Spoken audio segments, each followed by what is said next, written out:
खबर जो हकीकत बयां कर। मैं लतीश कुमार शर्मा अमर ज्वाला के डिजिटल प्लेटफॉर्म पर आप सभी दर्शकों का स्वागत करता हूं। मंडी नगर निगम की शान इंदिरा मार्केट की दुकानों के सबलेटिंग तथा धोखाधड़ी के मामलों से उठने लगा पर्दा। पूर्व केंद्रीय राज्य मंत्री पंडित सुखराम ने मंडी शहर के भगवान मोहल्ला के दो भाइयों सत्यदेव शर्मा व धनदेव को इंदिरा मार्केट में एक एक दुकान दिलवाई थी, लेकिन चालाक भाई ने अपने ही भाई की दुकान को भी हड़प कर सबलेटिंग कर डाली। ऐसा आरोप अमर ज्वाला नहीं बल्कि उनकी ही भाभी द्वारा लगा दिया गया है। नगर निगम प्रशासन के साथ साथ मुख्यमंत्री को शिकायत तब भेजी जा रही है जब बीते दिनों से निरंतर अमर ज्वाला टीम द्वारा इंदिरा मार्केट दुकानों की सबलेटिंग को लेकर विशेषता से मामला उजागर किया जा रहा है, जिसके बाद मंडी के आम जनमानस ने भी अमर ज्वाला टीम को सहयोग करना शुरू कर दिया है और दस्तावेजों के साथ अपनी समस्याओं के लिए अपना वक्तव्य खुलकर दिया जाने लगा है।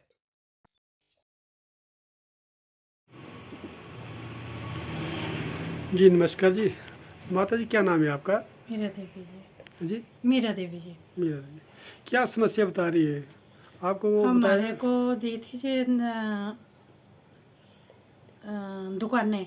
कहाँ दुकान कहाँ जी कहाँ दी थी मार्केट वो? में जी, ये कब दी थी? इंदिरा मार्केट में। कब दी जब थी? ये तैयार हुई थी उसके बाद ये लॉटमेंट की थी जी ना। किसने हमारे दी को किसने दी थी आपको?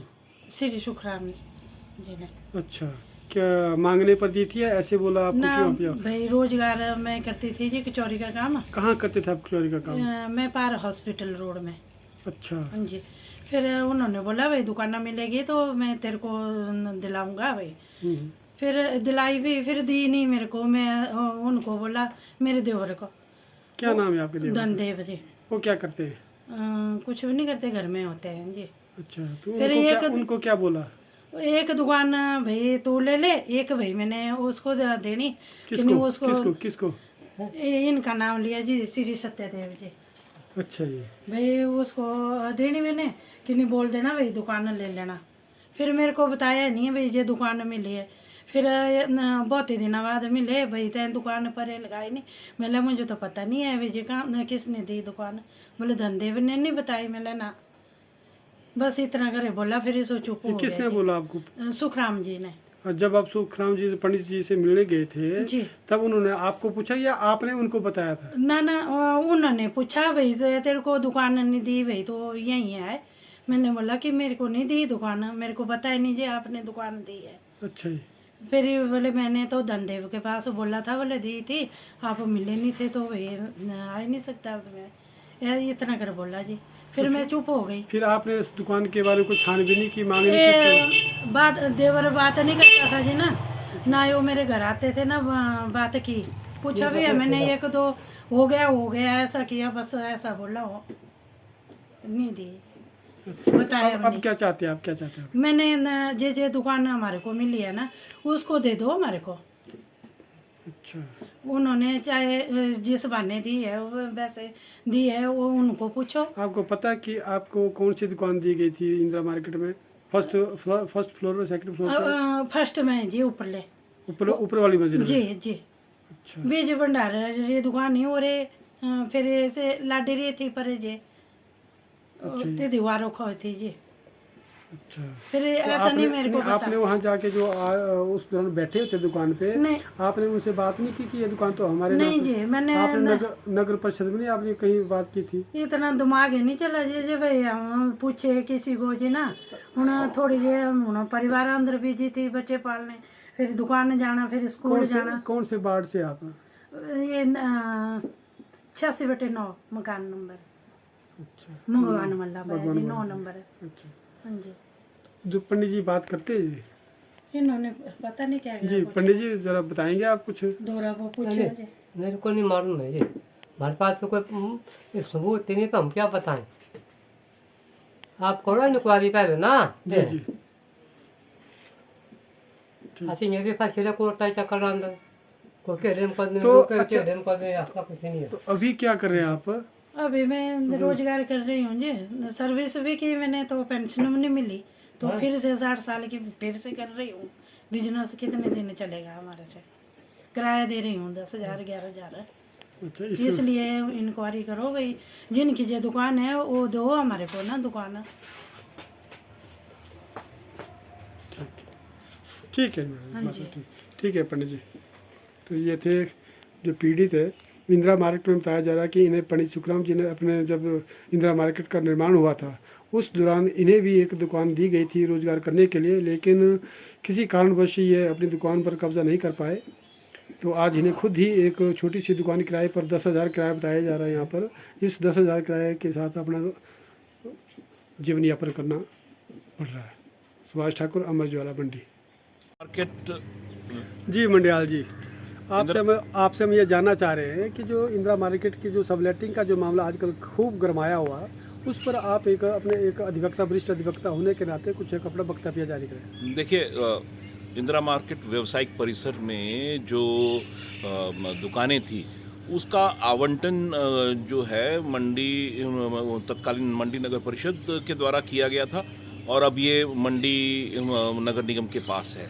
लेकिन इसमें जो सबलेटिंग हुई है वो पूर्णतया गैरकानूनी है और जिस भी प्रकार से वो हुई है प्रशासन को उसका संज्ञान लेकर जो पब्लिक प्रीमिसेस एविक्शन एक्ट है 1971 का, उसमें से जो मूल मालिक हैं जिन्होंने सबलेटिंग की है, चाहे पैसे लेकर किया है चाहे इलीगल लोगों ने कब्जे किए हैं, वो सब खाली करवाकर जो है मूल मालिकों को जो है वो देने चाहिए और जो भी सबलेटिंग करने वाले लोग हैं उनके खिलाफ भी कार्रवाई होनी चाहिए। आज नहीं तो कल देर सवेर जब इसमें झगड़े पड़ेंगे तो प्रशासन को कार्रवाई करनी ही पड़ेगी। ठीक है, थैंक यू जी। भगवान मोहल्ला में सनातन धर्म सभा के साथ जो है पंडित सत्यदेव जी का मकान है और इनकी वाइफ मीरा जी हैं और बच्चे रहते हैं। ये बहुत मेहनतकश औरत हैं, कचौरियाँ बना के परिवार का पालन पोषण करती हैं और कुछ समय इनको वाटर कैरियर की नौकरी भी मिली लेकिन पेंशन नहीं मिली। अब दोबारा जो है ये कचौरियाँ बना के अपने परिवार का भरण पोषण कर रही हैं। इनके 2 बेटे हैं और एक बेटी भी है और सभी बेरोज़गार हैं। इनको इंदिरा मार्केट में दुकान अलॉट हुई थी, जैसा इन्होंने बताया। मुझे भी इस संदर्भ में इन्होंने इस बारे में बात की, जब आपके मुद्दा उठाने पर लोगों में जागृति आई और लोगों को लगा कि इंदिरा मार्केट में इस तरह की धांधली हुई है, तो इनको भी जब पता लगा तो इन्होंने मुझसे पूछा कि आगाशी इस प्रकार से हमें दुकान अलॉट हुई थी और हमारी दुकान के बारे में आज तक कोई पता नहीं है। तो हमने इस संदर्भ में माननीय कमिश्नर महोदय को भी एप्लीकेशन लिखी है और माननीय मुख्यमंत्री को, शहरी विकास प्राधिकरण को और विजिलेंस को भी कि उपरोक्त मामले को देखा जाए कि किस प्रकार से एक ऐसा गरीब ब्राह्मण परिवार जिसको जो रोजी रोटी के लिए एक दुकान दी गई और आज दिन तक इंदिरा मार्केट बनने के बाद उनको दुकान नहीं मिली है। ये बहुत ही दुखद और संदेहास्पद स्थिति है और हम तो यही चाहते हैं कि अतिशीघ्र इस मामले की जांच भी हो और इनको इनका हक दिया जाए। अच्छा शर्मा जी, एक बात और बताओ, आप भी यहाँ पे मनोनीत रहे, पहले भी रहे इस नगर निगम और नगर परिषद में। जी। तो क्या उस दौरान ये मामला उठाया गया कि इंदिरा मार्केट की जो लाखों रुपए की जो सबलेटिंग हुई है उस पर इंदिरा मार्केट और मंडी नगर परिषद जो है हिमाचल प्रदेश की सबसे दूसरी बड़ी नगर परिषद है। करीबन 550 के करीब यहाँ पे दुकानें हैं और हमने बहुत, क्योंकि जब मुझे मनोनयन किया गया मेरा माननीय वीरभद्र सिंह जी द्वारा, तो यहाँ की माली हालत बिल्कुल भी ठीक नहीं थी, ग्रांट बंद हो चुकी थी, सिर्फ 25,000 अकाउंट में था। हमने माननीय मुख्यमंत्री जी को भी अप्राइज़ किया इन सब मामलों में। बहुत बार जो है इसकी फाइलें खुली, विजिलेंस के पास इसकी इंक्वायरी चली हुई है, लेकिन कंक्रीट जो है आज तक इस समस्या का कोई भी निदान नहीं किया गया। यहाँ पर ऐसा भी है कि बहुत से बड़े बड़े लोग हैं जिन्होंने इन दुकानों को लेके रखा है, आगे सबलेट करके रखा हुआ है और किराया, कई लोग जो बीच मार्केट में बैठे हुए हैं उनका किराया भी बड़ा नेग्लिजिबल है। हालांकि जो किराया 5-10 हज़ार होना चाहिए था जो प्राइवेट लोग दे रहे हैं वो शायद 500, 600, 700 के करीब दे रहे हैं। और नगर निगम के हालात, अब तो नगर निगम बन चुका है लेकिन फाइनेंशियल तौर पर बहुत ज़्यादा वीक हालात हैं। मेरे समय में भी ये मामला बार बार उठा और उन्होंने बार बार जो है प्रोसीडिंग्स में लाया, हाउस में इसको उठाया। और मुझे अच्छी तरह से याद है कि हमारे जो उस समय के काउंसलर थे उन्होंने खुद बैठकर भी जो है इंदिरा मार्केट में जो पुराने किराया था जो लोग देते ही थे उसको वसूल किया, क्योंकि हमें समस्या ये खड़ी होगी कि लोगों को जो कमेटी के एम्प्लॉयज़ उनको तनख्वाह देने तक के लिए भी पैसे नहीं थे। नहीं, आपने बोला कि इसकी बार बार कई बार इसकी विजिलेंस इंक्वायरी भी की गई। जी, जी। वो फाइलें कहाँ दब जाती है फिर? क्यों नहीं इसके ऊपर मंडी शहर क्यों इसमें नहीं मुझे लगता है मंडी कि शहर की पब्लिक जो है, आप लोग खुद एक नुमाइंदे मुझे रहे। ऐसा लगता है सुभाष जी कि मंडी शहर मंडी जो है, मैं बार बार इस बात को बोलता हूँ, बोलना भी नहीं चाहिए क्योंकि मैं भी मंडी का ही रहने वाला हूँ, लेकिन जो रानी साहिबा का यहाँ पे शापित है कि मंडी कोलसरा हरामखोरों की परौल, जो मंडी में वास्तु स्थिति बनती जा रही क्या है नहीं, वो नहीं, इसी शर्मा प्रकार जी, की नहीं, है। शर्मा जी, क्या उस श्राप के ऊपर ये आज तक भी श्रापित रहेगा और लोग मंडी सोए के रहेंगे? लोग मंडी के लोग जागृत नहीं, ये मुद्दा आपने फिर उठाया। अब मैंने आपके पेपर के माध्यम से पढ़ा और आपने बहुत इसमें छानबीन की, इस मुद्दे को उठाया और आगे आपको और कड़ियाँ भी मिलती जाएंगी, क्योंकि मुझे लगता है कि जिन जिन लोगों ने बेनिफिट्स लिए हुए नहीं, हैं, जिन्होंने लाभ प्राप्त पत्रकार किया, के द्वारा जो खबर को खोज जी। करके जो प्रकाशित करना, उसका काम सिर्फ उतना होता है। जी जी उसके बाद जो सरकारी एजेंसियाँ है, प्रशासन है, सरकार है, आप लोग सरकारों में भी रहे, सब जगह रहे, अगर इसी तरह अगर मामले को दबाया जाता रहा तो फिर पत्रकारों का काम जो है सिर्फ खबर लिखो और छोड़ दो।